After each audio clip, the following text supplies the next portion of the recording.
تمہارا معبود ایک ہی معبود ہے اور وہ رب العالمین ہے، اس کے سوا کوئی نہیں ہے، وہ رحمان بھی ہے، وہ رحیم بھی ہے۔ اللہ اور ایک جگہ میرے اللہ یہی کلمہ، اسی کلمے کے متعلق ایک جگہ پہ لا الہ الا اللہ کا ذکر، بے شمار قرآن میں ایسی صورتیں اور پارے ہیں جہاں اسی کلمے کا ذکر ہے۔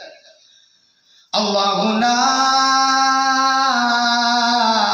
الہ الا ہو الحی القیوم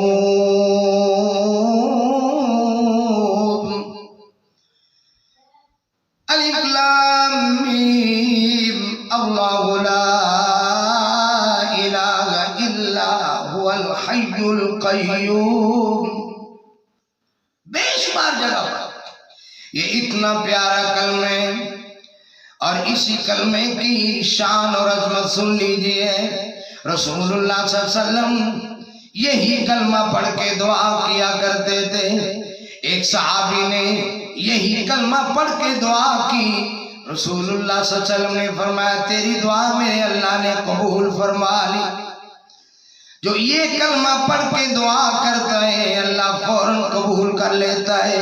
جو سوال کرتا ہے کلمہ طیبہ پڑھ کے لا الہ الا اللہ پڑھ کے سوال کرتا ہے، اللہ اس کے سوال کو پورا کر دیتا ہے۔ اور حدیث میں بڑی پیاری دعا ہے اسی کلمے کے متعلق، ابو داؤد و ترمذی کے اندر۔ میرے دوستو ٹائم زیادہ ہو رہا ہے میں سمجھ رہا ہوں، لیکن حدیث سن کے جائیے، حدیث سن کے جائیے۔ اسی کلمہ طیبہ لا الہ الا اللہ کلمہ توحید کے متعلق اللہ کے نبی نے کتنی پیاری دعا سکھائی ہے۔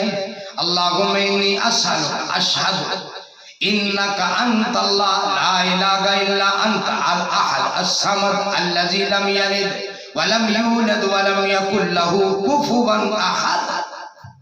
اللہ اللہ فرمایا اے اللہ میں تجھ سے سوال کرتا ہوں، اس کے ذریعے تیرے کلمے کے ذریعے تیری توحید کے ذریعے، اور میں گواہی دیتا ہوں کہ تو اللہ ہے، تیرے سوا کوئی معبود نہیں ہے، نہ تیرا باپ نہ تیرا بیٹا نہ تیرا خاندان، نہ تو کسی سے نکلا نہ کوئی تجھ سے نکلا، وَلَمْ يَكُنْ لَهُ كُفُوًا أَحَدٌ، اور تیری برابری کرنے والا، تیری ہمسری کرنے والا کوئی نہیں، بس تو ہے۔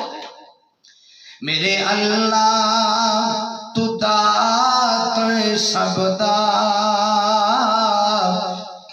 تیرا در چھڑ کے جایا نہیں جاندا، سب دا مشکل کشائے تو کلا، سیب کنوں تے گچے انگوراں، ون سونیاں تے لمیاں کھجوراں، پھلا دا رس پی پی کے مولا، گیت غیراں دا گایا نہیں جاندا، اور شکم مائی دے اندر تو اللہ سونی شکل بناویں تو کلا،